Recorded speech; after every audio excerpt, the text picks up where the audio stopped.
Moi, je monte sur un ring pour me battre avec quelqu'un. Si je dis que je ne pense pas gagner, j'ai déjà perdu. C'est déjà fini. C'est-à-dire, n'importe qui, tu vas me dire, je vais dire oui. Parce qu'il faut que je croie un minimum en moi pour pouvoir faire ce que j'ai à faire. Tu vois ce que je veux dire? Après, ça ne veut pas dire que je suis meilleur que lui. Mais il faut que j'aille avec cette intention de le coucher. Sinon, ça ne marche pas. Salut les disciples de la boxe, c'est Jean-Charles, j'espère que vous êtes en forme et aujourd'hui nous allons parler, nous allons nous exprimer, nous allons débriefer, nous allons commenter cette vidéo où enfin Tony Yoka s'exprime. Il en dit un petit peu plus depuis son dernier combat, depuis la fin de son contrat avec Canal+. Alors bien évidemment, je vous invite à regarder l'interview avant de m'écouter. Cette interview, je vous en parle en 2 mots pour vous préparer psychologiquement. C'est une bonne interview. Il aborde plusieurs sujets. Sur certains, il va aller un peu plus en profondeur. D'autres vont rester en surface. Le gars qui l'interview, il connaît bien la carrière de Tony Yoka. Il n'est pas vraiment rentré dans l'aspect boxe et surtout, il suit Tony Yoka, mais il ne suit pas la boxe tant que ça. Les poids lourds, tout ça. Donc nous, on va, dans cette vidéo React, se poser la question de qu'est-ce qu'on aimerait savoir de plus. On va réagir à ce qu'il nous donne déjà comme information. Et je vais être, comme à mon habitude, je vais pousser la réflexion. Donc Tony, si tu nous entends, on va y aller franchement. Voilà, on va y aller franchement, on va se dire, qu'est-ce que nous, on aimerait savoir aujourd'hui?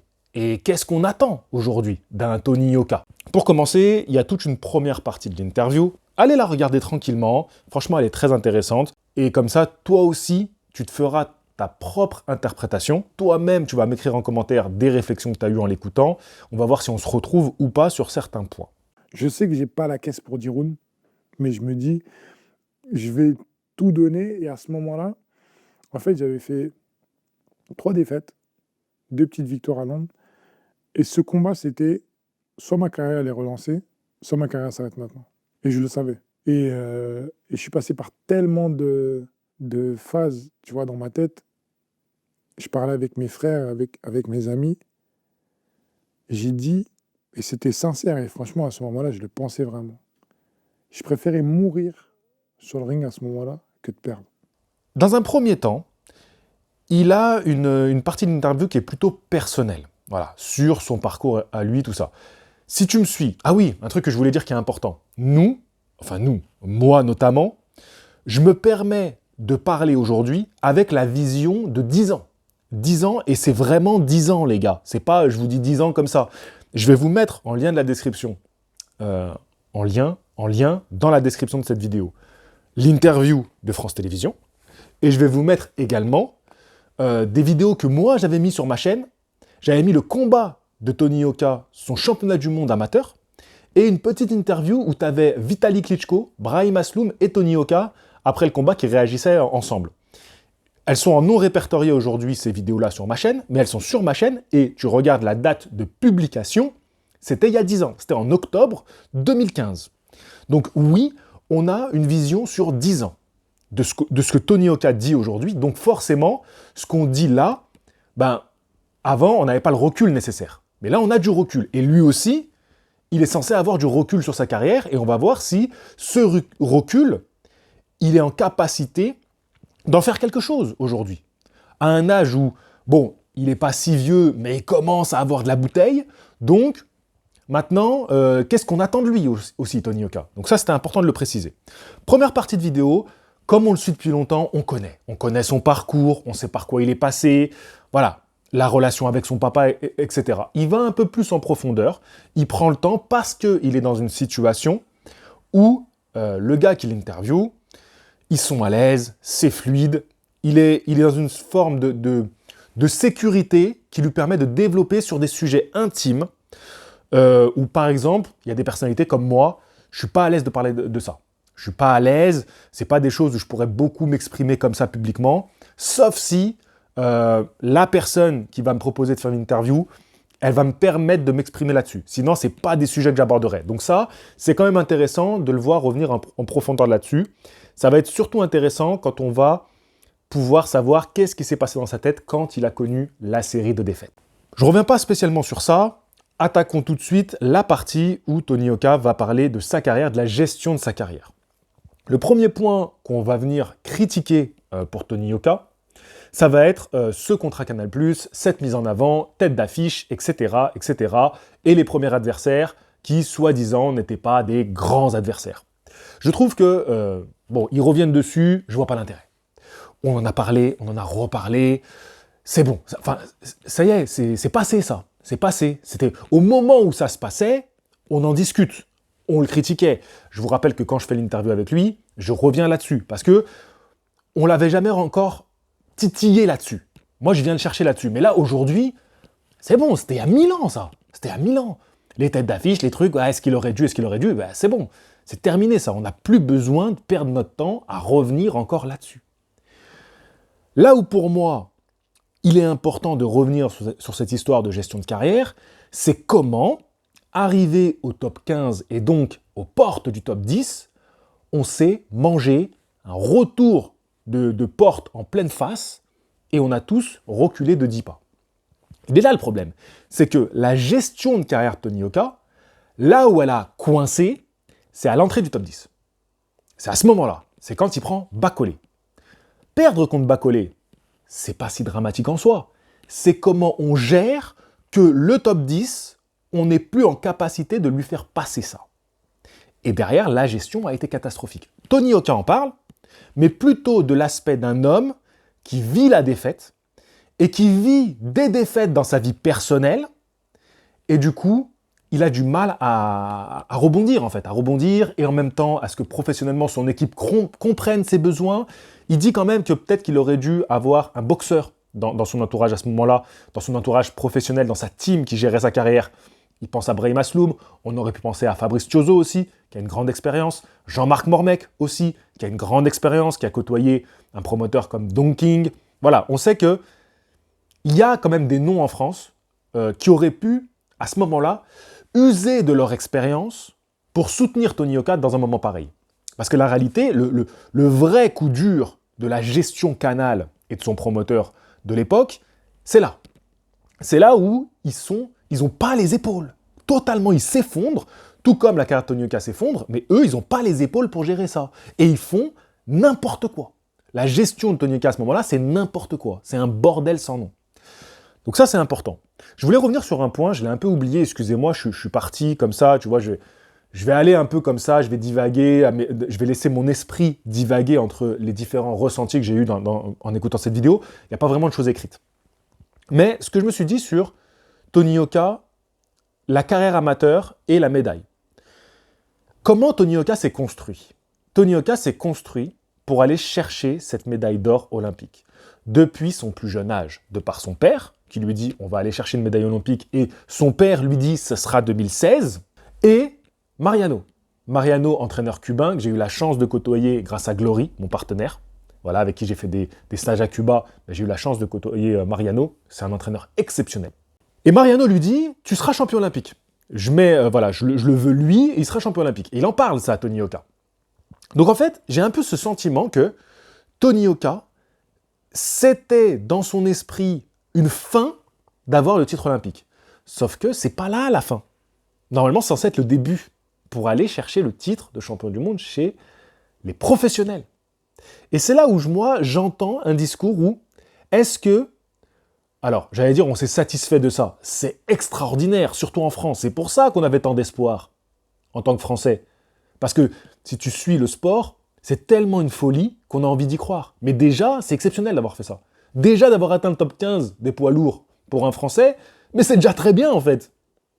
Mais forcément, les attentes étaient tellement élevées que la déception et la chute a été d'autant plus rude pour un public qui y a cru.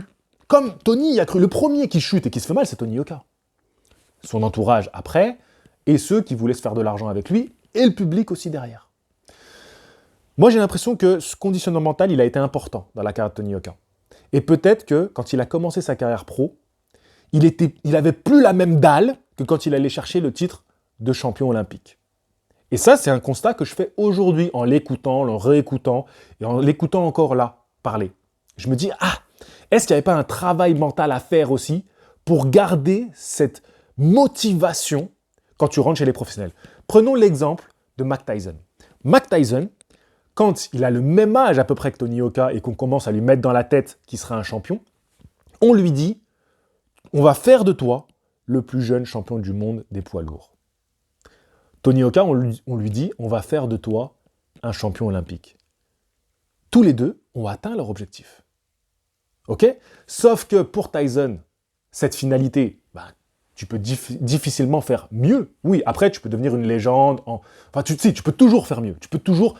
Mais ce qu'ils ont atteint, ça reste plus marquant, Tyson, le plus jeune champion du monde poids lourd, à échelle du sport, à échelle mondiale et échelle du sport, que le champion olympique. Ce champion olympique, à l'échelle mondiale et à l'échelle du sport, il y en a quand même beaucoup des champions olympiques. En France, et c'est pour ça que le rêve Tony Oka, il était quand même extraordinaire, en France, c'est formidable. En France, c'est extraordinaire. Et celui qui dit le contraire est un fou. Est un fou. Faire champion olympique, moi, je ne sais pas si vous avez connu ça, mais moi, petit, quand je regardais les JO, je me disais, mais imagine un jour, j'ai le maillot de l'équipe de France, je suis là avec le survêtement de l'équipe de France et je participe aux JO. Moi, je rêvais de n'importe quoi. Hein. Saut de haie, lancer de poids, cyclisme même si tu veux. Bon, non, peut-être pas cyclisme, parce que cyclisme, c'est Tour de France, tu vois, qui me faisait plus rêver. Mais bon, on va dire plutôt quand même les épreuves dans l'enceinte du stade, c'est ça qui fait rêver, tu vois. Mais les JO, c'est extraordinaire. Mais quand même, dans la boxe, il faut reconnaître que c'est chez les professionnels que tu vas vraiment marquer. Et les grands noms de ce sport, ils ont fait la médaille olympique, mais ils ont marqué chez les professionnels.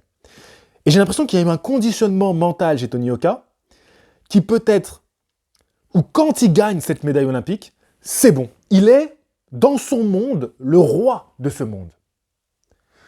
Et derrière, il n'a pas su suffisamment se remettre à niveau du mec qui a la dalle. C'est vrai, c'est vrai. Aujourd'hui, on peut se dire ça. Ça reste un putain de bosseur, Tony Oka. Ça reste un mec qui ne veut pas lâcher. Et on l'entend encore là en parler. Je suis totalement d'accord avec ça.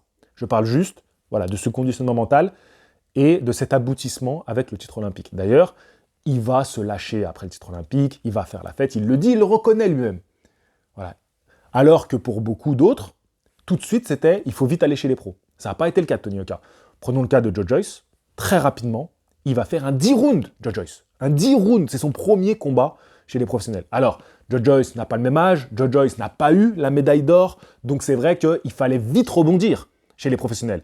Mais Joe Joyce, c'est l'exemple même du type qui s'est dit « Ok, j'ai fait la médaille, j'ai fait la finale olympique, mais derrière, c'est chez les professionnels que je veux vite performer. » Et il le fait vite. Ça a pris plus de temps du côté de Tony Oka, parce que aussi, on a eu un phénomène médiatique, un phénomène sportif que la France ne connaissait pas. Le public ne connaissait pas, les promoteurs français ne connaissaient pas, les télés françaises ne connaissaient pas, le monde de la boxe en France ne connaissait pas ça.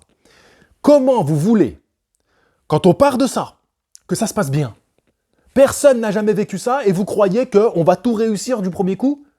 Dis-moi une seule chose que tu as commencé du premier coup et tu as été le meilleur du monde en commençant du premier coup, c'est impossible. C'est impossible. Même un génie a besoin de temps pour se faire à une nouvelle discipline. Donc là, on a une nouveauté qui nous tombe sur les bras. Évidemment qu'on a fait des erreurs. Et quand je dis on, je me mets aussi dans le lot. Parce que moi, j'ai été emballé par le phénomène Tony Oka. Donc ça, encore une fois, on en parle avec 10 ans d'expérience. Donc sur ce point-là, on ne va pas tant aller creuser sur qu'est-ce qui fait que ça a manqué arriver aux portes du top 10. Ça, c'est quelque chose que Tony Oka, parce que Tony Oka qui s'exprime aujourd'hui, c'est génial. Moi, j'attendais que ça. J'attendais que ça qu'il parle. Je vous l'avais dit, je vous l'avais redit, il faut qu'il l'ouvre maintenant. C'est bon. Parce que moi, je me souviens qu'à un moment donné, on ne pouvait pas sortir une info tant que Canal+ ne l'avait pas autorisé. Et moi, je me souviens d'interviews où je vais interviewer Tony Oka. Canal+, ils étaient horribles. Horribles. Moi, ils m'ont fait des trucs, j'en ai parlé pour les membres. Voilà. Tranquille. Je suis pas un journaliste, on me l'a bien fait comprendre. Tout ça pour vous dire que, aujourd'hui, je veux qu'il s'exprime, il le fait. Il est passé sur France Inter, maintenant il va sur France Télévisions. Maintenant, il faut aller un peu plus loin. Il faut que tu ailles avec des personnes qui vont te poser des questions, on va aller un peu plus loin, tu vas pouvoir t'exprimer, parce que c'est important en fait. Moi, je dis toujours, n'oublie pas le public. N'oublie pas le public de la boxe. Alors, c'est difficile parce que, pour Tony Oka, humainement, c'est difficile parce qu'il a tellement reçu de haine. Et d'ailleurs, quand ils parlent de ce chapitre où ils parlent des haters, ils font pas trop long dessus, mais ils en parlent un peu. Comment ça se fait qu'on ne me cite pas? Comment ça se fait que je ne suis pas mentionné, mention honorable au moment où on parle des haters? Parce que Tony Yoka, je te rappelle que j'ai pris un tiers. Voilà, j'ai pris un tiers dans la tronche depuis que tu es professionnel. Ah oui, j'en ai mangé des insultes moi aussi. Je suis peut-être, après Tony Yoka, celui qui a le plus mangé de soutenir Tony Yoka. On m'a affilié à la montée de Tony Yoka, au fait qu'il soit surfait, à la chute, voilà, tout, d'accord? Donc j'aurais aimé une petite mention honorable à ce moment-là. Tony Yoka qui change d'entraîneur, voilà, qui part déjà. Le renouveau dans sa carrière à partir du moment où il y a les défaites. Renouveau personnel, renouveau professionnel, mais pas renouveau en termes de promoteurs et de diffuseurs. Et pas renouveau en termes de boxe en France. Alors pour la boxe en France, il dit quelque chose auquel je voulais réagir aussi. Je vais clairement un peu dans tous les sens, mais c'est pas grave. Au moins elle est complètement authentique cette vidéo et ça sort du cœur. Il dit je voulais porter la boxe en France. Non, tu as porté la boxe en France. Il n'y a pas je voulais. Il n'y a pas j'ai essayé. Tu l'as fait. Dites-moi qui a fait mieux en France sur les années Tony Yoka. Tony Yoka a porté la boxe en France. Tony Yoka a utilisé son nom pour faire manger la boxe en France. Que ce soit des boxeurs, que ce soit promoteurs, que ce soit diffuseurs. Voilà, on avait une chaîne de télé qui diffusait en France, on avait un promoteur qui mangeait aussi, et les médias comme moi. On a mangé grâce à Tony Yoka. Donc, tu as porté la boxe en France. Et les médias qui le critiquent le plus ont fait le plus d'audience avec Tony Yoka. On a tous mangé. Soutien, haters, on a tous mangé. C'est la réalité. Tony Yoka a porté sur ses épaules la boxe en France. Maintenant, ça me fait une transition parfaite. Je pars complètement dans tous les sens. Quand il dit, donc je reviens, oui, en tête d'affiche, si c'était pas moi, c'était qui? Ne pas mentionner Arsène Goulamirian et Nordine Oubaly, c'est dommage. C'est dommage. Parce que à ce moment-là, on a 2 champions du monde. On a Maïva Madouche aussi, championne du monde. Donc, ok, peut-être qu'en termes de promoteur, peut-être que c'était pas possible. Mais ne pas mentionner ces noms-là, c'est dommage. Parce que oui, tu as fait vivre la boxe en France, c'est totalement vrai, je ne peux pas revenir là-dessus. Mais eux, pendant ce temps-là, c'était la galère. C'était vraiment la galère. Et ils vont perdre leur titre à l'étranger. Que ce soit pour Arsène Goulamirian qui va le perdre aux États-Unis, et Nordine Oubaly, il ne l'a jamais défendu en France. Donc, et même Maïva Madouche, elle le perd à l'étranger, son titre. Bah oui, bien sûr. Oui, bien sûr, elle le perd à l'étranger, son titre. Donc, moi, je trouve ça un peu... Après, c'est pas du rôle de ce journaliste-là, qui lui pose des questions. C'est pas du rôle de Tony Yoka aujourd'hui de parler de ça. Aujourd'hui, on a clairement ressenti que c'est quelqu'un qui veut aussi montrer une nouvelle image de lui. Il y a ce travail sur... On veut laver un peu cette image de Tony Yoka. Rester lui-même, hein, voilà. Il assume ce qu'il a fait. Il assume. Il cherche un peu des prétextes, des excuses. Quand il dit qu'il perd contre Bacolé, il était blessé. Quand on voit ce que fait Bacolé par la suite, on voit que Bacolé était tout simplement d'un meilleur niveau que Tony Yoka. Mais c'est normal. Il dit ça, c'est normal, c'est l'orgueil qui parle aussi. C'est normal. Mais je veux dire que j'ai une pensée pour eux. Et moi, si je ne leur rappelle pas qu'il y a ces noms-là aussi, ça serait mal faire mon travail. Moi, j'analyse la boxe à l'international et en France depuis 10 ans. La réalité, c'est qu'on a eu des champions du monde. On a eu des gars qui sont allés bien plus haut que Tony Yoka. Et ces gars-là, ils étaient là avant Tony Yoka. C'est nos anciens. Comme tout à l'heure, on a cité Mormek, Chozo, Asloum. Citons ceux qui étaient pendant Tony Yoka, qui aussi auraient mérité cette lumière. Mais Tony Yoka ne peut pas tout faire.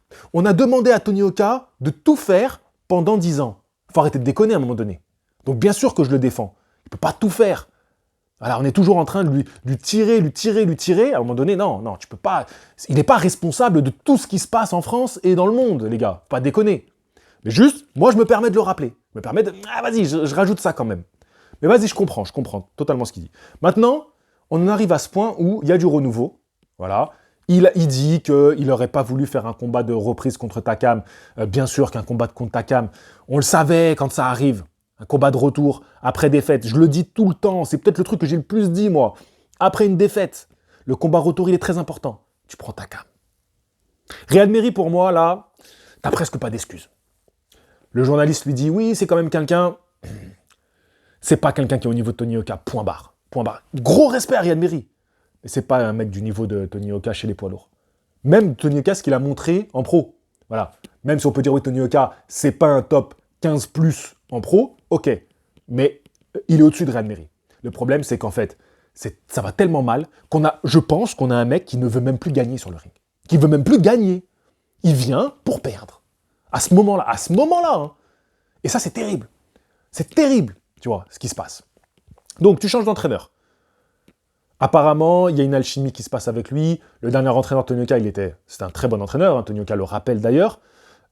Là, ce qui m'aurait intéressé vraiment de savoir, et c'est pour ça que maintenant, il faut que tu ailles vers Je pense que Tony Oka doit aller vers... Je fais comme si je faisais une vidéo pour lui. En fait, c'est une vidéo pour lui, je m'adresse à lui dans cette vidéo.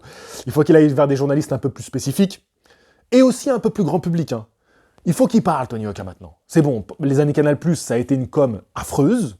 Voilà, tout était très mal géré. Maintenant, vas-y, va te mélanger avec des gens d'autres milieux. Tu vois, le seul écart que tu avais fait, c'était Bouscapé, ça avait été un peu mal fait. Mais c'est bien aussi. De toute façon, où que t'ailles faire des interviews, il y aura du bon, il y aura du moins bon. C'est normal. Mais il faut aller faire ce jeu-là. Il faut se vendre à nouveau. Voilà. Il faut retrouver une connexion avec le public. Et aller sur plusieurs terrains, tu vois. Sortir de cette zone de confort. Tu as été pendant un temps dans ta zone de confort. On parlera de son dernier combat et que maintenant ça marque un après. Revenons juste sur le cas spécifique. Pourquoi je disais qu'il faut qu'il aille vers des journalistes un peu plus précis? Parce qu'il rejoint Don Charles, qui est l'entraîneur de Daniel Dubois. Quand Daniel Dubois fait sa remontada, d'accord? C'est quand Daniel Dubois, il connaît les défaites, il revient, et il bat Joshua, il devient champion du monde. Tony Oka est dans le camp quand on a Daniel Dubois qui a connu la défaite contre Joe Joyce, qui revient, qui connaît la défaite contre Usyk, qui revient et qui devient champion du monde. C'est de ça dont Tony Oka a besoin comme inspiration. Et il le côtoie. Alors là, maintenant, Dubois, il est parti. Tant mieux. Ça laisse peut-être encore plus de place à Don Charles pour s'occuper de Tony Oka. C'est là qu'on veut parler avec Tony Oka. Tony Oka, parle-nous de ça. C'est ça qui est fantastique. Est-ce que tu t'es senti porté par Daniel Dubois? Est-ce que de le voir réaliser ça, est-ce que tu croyais que Tony Oka allait rebondir c'est le lapsus, le transfert, que Daniel Dubois allait rebondir. Est-ce que tu y croyais ou non? On a envie de savoir. Est-ce que toi, tu penses que tu peux faire la même? Comment t'as partagé ce camp? Est-ce que tu as échangé avec lui? En termes de boxe, est-ce que vous avez échangé? Est-ce que vous êtes battu? Est-ce que vous avez fait des sparring? Est-ce que tu as senti ça, tu vois? Un mec qui allait taper Joshua et devenir champion du monde. Parce que nous, on le veut, ça. On veut qu'il combatte pour un titre. Qu'il y aille, qu'il perde, qu'il gagne. Déjà qu'il combatte pour un titre. Qui perdent, qui reviennent, qui gagnent, comme Daniel Dubois. On veut ça. Donc là, tu vois, ça pour moi, c'est presque la partie de la carrière de Tony Oka la plus intéressante. On ne fait que parler de Tony Oka amateur, JO. Ok, c'est fantastique, mais c'est bon, on en a entendu 1000 fois, ça. Mais cette partie-là où tu perds, où tu es au plus bas, ok, là, tu t'es livré sur personnellement. Mais moi, ce que je veux savoir, c'est le boxeur. Le boxeur, là. Moi, je veux entendre un mec revanchard. C'est ça que je veux. Je veux un mec qui pue la revanche. Et je l'ai un peu aperçu quand même dans le regard. Ils en ont parlé, retrouver l'œil du tigre, tout ça. Ça, c'est fantastique.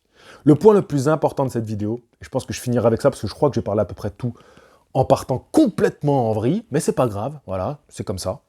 De toute façon, tout le monde le sait, je ne suis pas objectif avec Tony Oka. On le sait. Voilà, je sors de mes gonds, je perds mes émotions. Voilà, donc c'est pas grave, vous avez totalement raison, je ne suis pas objectif.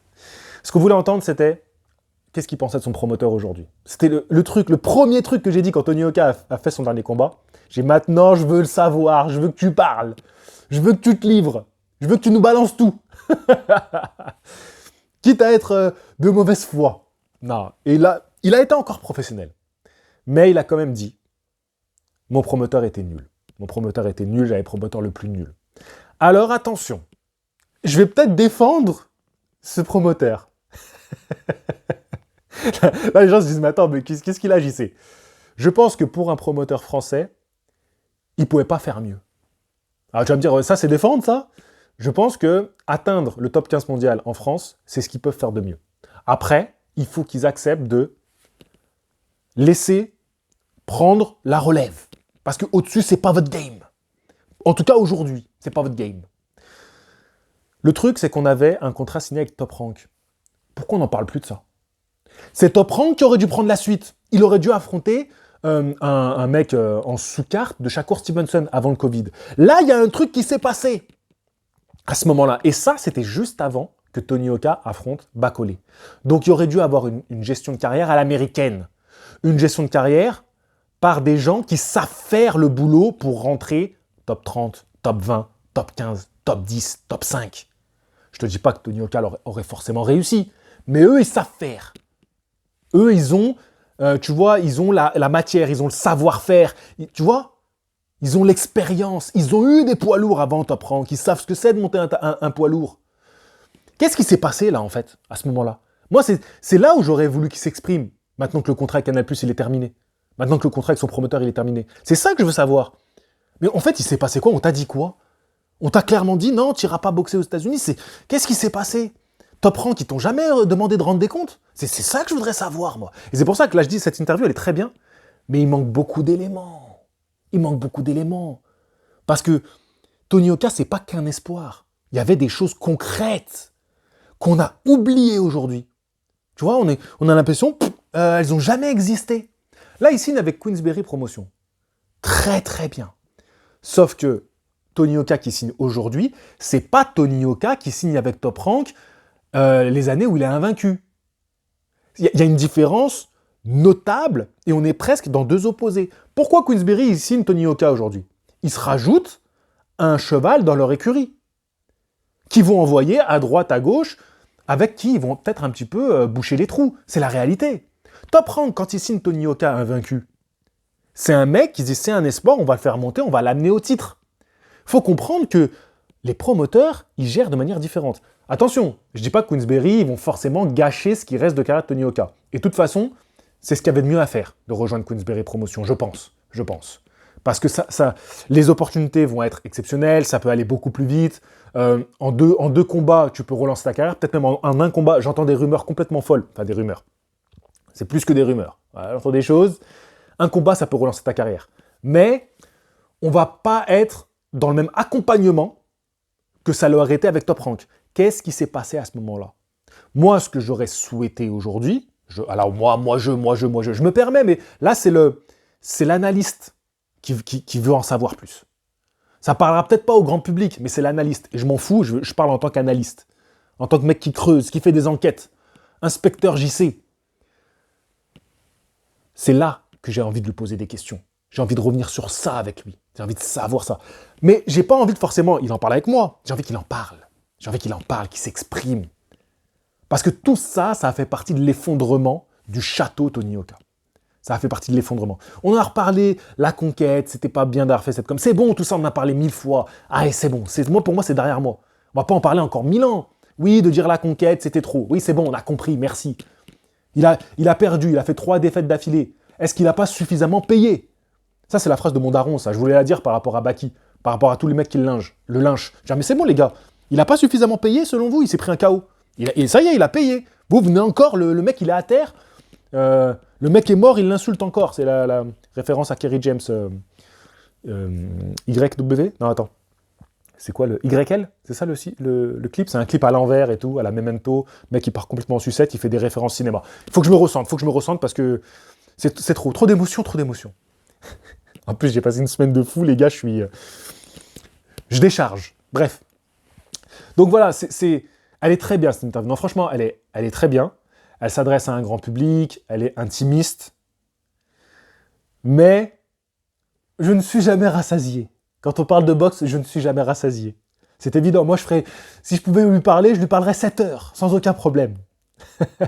Aujourd'hui, il faut que Tony Oka comprenne aussi, entende aussi, que, en fait, il s'est fermé pendant des années. Tu vois, il a créé un petit peu cette carapace. Aujourd'hui, on s'en tape, Tony. On s'en tape de ça. Tu peux y aller, tu peux parler. Qu'est-ce que tu vas dire de plus fou que ce que tu as déjà dit? À une époque où les gens t'attendaient au tournant. Dans tous les cas, tu peux rien dire de plus ouf. Tu vas redire que tu prends Joshua et que tu le bats facile? Et alors, tu l'as déjà dit. Donc maintenant, vas-y. Parle. Vas-y, franchement. Alors là, c'était pas le lieu. Là, t'as très bien parlé par rapport à ce qu'on te proposait comme question, comme sujet. T'as très bien parlé par rapport à ça. Mais maintenant, tu peux même aller sur des médias où ils vont te mettre un petit peu en inconfort parce que, par exemple, ça va être des médias on va dire, entre guillemets, qui te veulent du mal, mais tu peux maintenant. Tu peux aller, je sais pas, je crois que tu avais des bifs, il avait des bifs un peu avec, je crois, l'équipe, truc comme ça. Tu peux y aller maintenant. Parce que dans tous les cas, tu peux leur répondre franchement. Tu peux, vas-y, tu peux dire les choses. Vas-y. Qu'est-ce que tu peux dire de plus que ça, que tu as déjà dit? T'as dit des dingueries, t'as dit des choses que les gens ont pris pour des dingueries, ils t'ont descendu. Ils ont dit, ouais, Tony Yoka, blablabla, par rapport à sa carrière, t'es tombé, t'as perdu, t'es revenu au combat. À partir de là, c'est bon. Tu peux y aller, tu peux t'exprimer, tu peux lâcher les chevaux, comme on dit. Comme dans ta boxe, tu peux lâcher les chevaux. Revenons maintenant au retour de Tony Yoka. Tony Yoka fait 2 combats contre des Monsieur Seguin en Angleterre, en toute intimité. Ils en parlent un petit peu. Et ensuite, il prend le Russe. Voilà, on lui met ce Russe-là, très bon boxeur. Voilà, très bon. Moi, je trouve que c'était un très bon choix à ce moment-là. Même si t'avais rien à y gagner en le battant. Tu vois, parce que les gens ne reconnaîtraient pas sa valeur. Ceux qui ont vu le combat, ils savent qu'en face, il y avait quelque chose, tu vois. Et par rapport à où en était Tony Yoka, c'était risqué quand même de lui envoyer ça. Tony Yoka dit, pas bonne prépa pour ce combat-là. Alors par contre, il faudra que tu m'expliques, Tony Yoka, parce que pas bonne prépa, Carlos Takam, ok, on peut l'entendre. Ryan Merry, tu fais tes 2 combats retour, et là, pas bonne prépa, tu vas vite retourner à la salle. Hein. C'est quoi ces bêtises? Moi, j'arrête pas de dire à tout le monde que t'es un bosseur, t'es un charbonneur. Toute ta vie, t'as charbonné. Et là, maintenant, on fait plus la fête. Tu deviens un Gervonta Davis entre les combats? Non, attention, Tony Yoka. Non. Il faut aller à la salle, il faut charbonner, parce que c'est pas possible. Tu peux pas arriver avec une prépa de 6 semaines contre un mec comme le Russe et savoir que t'as pas la caisse. Par contre, moi, ce qu'il dit, c'est en totale cohésion avec ma réaction après combat. Un Tony Yoka qui s'engage dans le combat, qui met du cœur. C'est ça que j'ai aimé. J'ai encore le souhait et l'espoir que Tony Yoka boxe intelligemment, parce que pour moi, il a une intelligence du ring que beaucoup n'ont pas arrivé dans le top 20 mondial. Il a une technique que peu ont aussi arrivé dans le top 20 mondial. Il a du cœur, ça c'est bon, on sait que tu as du cœur, tu l'as montré. Maintenant, sublime-toi. Et se sublimer, c'est boxer avec tes points forts. Là, il avait besoin de ça, d'avoir ce combat, cette guerre, et il le dit, ça fait partie vraiment des 2 combats où il a pris beaucoup de coups, c'était Bacolé et contre son challenger russe, son dernier combat. Asmadaliev? Attends, c'était comment? Asmadaliev, je crois. Bref. Donc ça, c'est très bien, on l'a vu, enfin, je pense qu'il faut un œil un petit peu aguerri, ont vu qu'il s'est donné, mais c'est pas ton combat le plus brillant. Loin de là, même. Voilà, c'est pas ton combat le plus brillant, et c'est là où maintenant, ok, t'es passé par toutes ces phases, dont t'avais besoin de passer par ça, et qu'est-ce qu'on va voir maintenant de Tony Yoka? Qu'est-ce qu'on va voir? Parce que si tu fais une guerre contre un Itaoma ou un Agit Kabayel, ça ne passera pas. Je dis ça parce que, on va pas se mentir, c'est des noms qui circulent en ce moment. Ça passera pas. Il va falloir que là, tu les amènes sur un terrain où tu vas les mettre en difficulté. Il y a des gens qui vont me dire, mais je sais comment ça, il y a des terrains où Tony Yoka peut mettre en difficulté ces mecs-là? Bien sûr que oui. Tony Yoka, il a des qualités de boxe où il pourrait mettre en difficulté ces boxeurs-là. Par contre, s'il veut faire Tony Yoka qui va à la bagarre, vous pensez que ça passera contre Itaoma ou Kabayel? Ah non, ça passera pas. J'ai beau soutenir Tony Yoka, le supporter à la mort, jusqu'au bout on le soutiendra, mais je ne pourrais pas faire une vidéo en vous disant oui, ça va passer, Tony Yoka qu'on a vu contre... C'est bon, le combat qu'on a vu contre le Russe, il peut prendre n'importe qui et faire ce combat-là. Bah non. Et je pense que lui le sait. Tu peux pas arriver sans cardio contre un Itaoma ou un Agit Kabayel. Jamais de la vie. Tu peux pas arriver et faire front contre front contre un Itaoma ou un Agit Kabayel. Donc ça, c'est clair. Tous ces noms n'ont pas été cités parce qu'encore une fois, dans cette interview-là, on n'est pas face à un journaliste qui voulait l'amener là-dessus, qui avait travaillé cette partie-là. Pourtant, c'est ça maintenant qui nous intéresse, nous, les amateurs de boxe. On a toute une génération de boxeurs où il y a des noms de fous. On a Turki Al-Alshir. Il n'a même pas été cité dans la vidéo Turki Al-Alshir. Alors que Tony Yoka, il est un profil intéressant pour Turki Al-Alshir, dans tous les combats poids lourds qu'il veut faire. Pourquoi Tony Yoka, quand il y a eu ses débuts de combat avec Turki Al-Alshir, il allait chercher des combattants dans le top 30, il est où Tony Yoka à ce moment-là? Il faisait partie de ces noms qu'on pouvait aller prendre dans le top 40 pour faire les combats. Pourquoi il n'a pas participé à ça? Alors, allez, si je finis sur un dernier truc. Oh là là, elle est dingue cette vidéo, elle est dingue. J'espère qu'elle va vous plaire quand même. Je la laisse comme ça, je m'en fiche. Au début, je me suis dit, ah, est-ce que je la recommence? J'étais à 2-3 minutes, mais vas-y, je monte. Allez, vas-y. Quand, là, je vais peut-être vous surprendre dans ce que je vais dire. Quand il parle de Joshua, il dit, bah voilà, j'ai signé avec ce promoteur, là, on parle de mecs comme Joshua et tout, et c'est vrai qu'on n'en aurait très certainement pas parlé avant. Ça, bon, il n'a pas encore fait sa première annonce voilà, chez Queensberry. Ça aussi, ça tarde un peu. Hein. Le problème avec Tony Oka, c'est que tout tarde. Hein. Ça aussi, on aurait pu lui poser la question, pourquoi tout était long à annoncer avec toi? Pourquoi tout était long? C'est ça qui est fou. Bref, qu'est-ce que je voulais dire? Oui, donc il dit, bah voilà, là on parle de Joshua, c'est intéressant et tout. Ouais, ok, ça fait parler, c'est intéressant et tout. Moi, je me suis pas exprimé, parce que tant que c'était pas officiel, je me suis pas exprimé.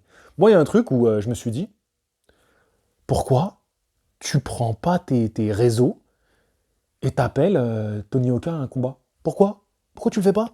On parle de toi, c'est même pas toi qui a lancé le truc, c'est pas de toi. Tu dis, ah voilà, j'ai entendu qu'on parle de moi, ça, il a été cité, les médias anglais l'ont relayé, il y a même des Eddie Hearn sortis de sa bouche. J'avais envie de dire, mais Tony, fais ce que tu ne pouvais pas faire quand tu étais avec Canal. Et en plus, surtout qu'il l'a déjà fait. Tu vois, je dis qu'il pouvait pas le faire, mais quand il fait la vidéo où il appelle Argovic, parce qu'il pouvait accéder à une sorte de demi-finale IBF, bah fais-le maintenant. Appelle des noms, crée de l'engouement autour de ton nom. Maintenant, tu es dans un écosystème, en t'étant installé, bon, plus ou moins, j'ai compris qu'il était plus ou moins à Londres. C'est vrai que je trouve que j'espère qu'il est plus à Londres qu'en France aujourd'hui. De toute façon, maintenant, il faut qu'il vise le public anglais. Si tu vises le public anglais, c'est-à-dire que tu as fait ce que tu avais à faire avec le public français. Il ne faut pas les oublier, ceux qui te soutiennent encore. Moi, j'en fais partie. Là, je prends ma casquette de public français qui soutient Tony Oka. Il ne faut pas nous oublier. Mais aujourd'hui, il faut viser un public anglais. Fais des vidéos en anglais. Il s'exprime bien en anglais. On parle de lui contre Joshua. Comme il le dit, c'est le plus gros combat médiatiquement qu'on peut faire en France. C'est vrai, il a raison. Il a raison. Fais-le, ce combat-là. Enfin, fais cet appel. J'ai pas dit fais-le, ce combat-là. Bien sûr que Tony Oka va l'accepter. Mais fais des appels, cite des noms sur tes réseaux. Qu'est-ce qui t'en empêche? Est-ce que dans ton contrat, t'as signé un truc où sur les réseaux, il ne faut pas que tu t'exprimes? Eh ben, si tu ne peux pas t'exprimer sur tes réseaux, va sur d'autres médias et parle. Mais nous, on veut entendre ça. Même si le public français va râler. Est-ce qu'ils n'ont pas râlé de toute façon jusqu'à maintenant? Donc ils vont juste faire comme ils ont fait avant, ceux qui râlent. Mais vas-y, on veut entendre ça. Moi, je suis chaud d'entendre ça. Tony Oka qui dit, vas-y, bah, moi, je veux être le suivant pour Joshua. Je suis là. Bah, let's go. Let's go. Bref, je voulais finir sur ça. Je me disais, ben franchement, c'est dommage qu'il casse pas un peu tout ce qu'il a été pendant des années, qui n'est pas lui en vrai. Tu vois, il a jamais vraiment pu être lui-même à cause de tout ce qui s'est passé après JO. Tout n'a pas été catastrophique. Voilà, il est quand même monté jusqu'au top 15 mondial. Voilà, donc il a quand même fait vivre la boxe en France. Voilà, c'est vrai, il faut quand même le dire ça. Maintenant, ce qu'on aimerait, c'est voir Tony Oka contre ces mecs-là, que je vous ai cités jusqu'ici, ces noms de cette génération. On veut voir ça. On veut voir ça, les gars. Voilà, très longue vidéo, presque aussi longue que l'interview en soi. J'avais plein de choses à dire. J'espère que vous êtes restés jusqu'au bout sur ce. Je vous dis à très bientôt. N'hésitez pas à devenir membre de la chaîne pour minimum 2 € par mois. Vous pouvez faire plus si vous êtes généreux. Vous pouvez même faire un don PayPal. Là, ce matin, il y a Gauthier qui m'a fait un don et je te remercie beaucoup. Gauthier, tu m'as dit c'est un petit don, franchement pour moi c'est pas un petit don, tu m'as fait un don et je te remercie beaucoup. Donc voilà, n'hésitez pas, tout est en description de cette vidéo, mais voilà, vous devenez membre pour minimum 2 € par mois, c'est l'équivalent de me payer un café une fois par mois. Et sachez que il y a déjà des abonnés qui m'ont payé le café en vrai, en réel. On s'est rencontrés, on allait boire un café et ils m'ont payé le café. En fait, ils ont poussé le petit gag de fin là où je vous dis c'est comme si tu me payais le café. Ben, ils l'ont poussé, ils l'ont concrétisé. Ils m'ont invité au café, on allait boire un café ensemble et c'était génial. Donc big up à tous avec qui on l'a fait, c'était assez drôle. Voilà les gars, j'ai hâte d'avoir vos retours. Très étonnant, la vidéo elle a bidé sur France Télévisions, sur YouTube. C'est assez étonnant, tu vois. En ce moment YouTube c'est chelou, c'est très chelou. Donc voilà, vas-y je vais pousser jusqu'à 40 minutes, je reste encore un petit peu avec vous. N'hésitez pas, j'ai mon partenaire Glory, je l'ai cité dans la vidéo, qui fait des stages à Cuba. Donc n'hésitez pas à le contacter, tout est en description de la vidéo si vous voulez faire un stage. Moi c'est des stages qui ont... Je peux dire ça a changé ma vie, hein. Franchement c'était... en tout cas c'est des expériences de vie extraordinaires. D'aller à Cuba, voir ce que c'est Cuba, voir ce que c'est que, voilà, là où naissent les pépites cubaines de la boxe, pour un amoureux comme moi de boxe, franchement, oui, franchement, si, c'est dans les moments les plus forts que j'ai vécu, hein, très clairement. Et ça, c'est grâce à mon partenaire Glory, qui est vraiment quelqu'un de formidable. Donc, je suis content voilà, qu'on soit aujourd'hui liés par ce partenariat et qu'ensemble, on travaille à mener à bien ces stages de boxe à Cuba. Et qui sait, peut-être qu'un jour Tony Oka viendra participer à un stage avec nous, qu'il amènera son expérience lors d'un stage avec des gars. Franchement, ça serait top hein, de se retrouver à Cuba avec Tony. Qui sait, Tony, je place ça là, tu vois. Bon les gars, sur ce, ben non, prenez bien soin de vous. Prenez bien soin de vous, c'est important. Vous voyez, franchement, je pense que j'ai été sans langue de bois hein, dans cette vidéo. De toute façon, moi, j'ai jamais été langue de bois avec Tony. Hein. J'ai pris soin de lui. Tu vois, voilà, j'ai toujours voulu être bienveillant avec lui parce que j'ai jamais compris pourquoi les gens étaient si durs avec lui. Et moi, même dans cette vidéo, j'estime pas être mauvais tu vois, avec lui. Mais c'est vrai que des fois, tu vois, là, dans ces cas-là, j'aurais bien aimé en savoir un petit peu plus, en discuter un peu plus.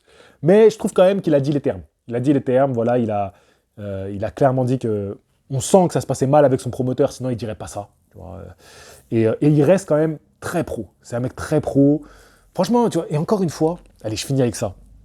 N'importe quoi cette vidéo, n'importe quoi.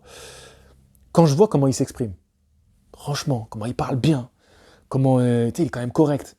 Je me dis, les gens, c'est des ouf. Hein. Je me dis, aujourd'hui, les réseaux, ça va trop loin, ça va trop loin.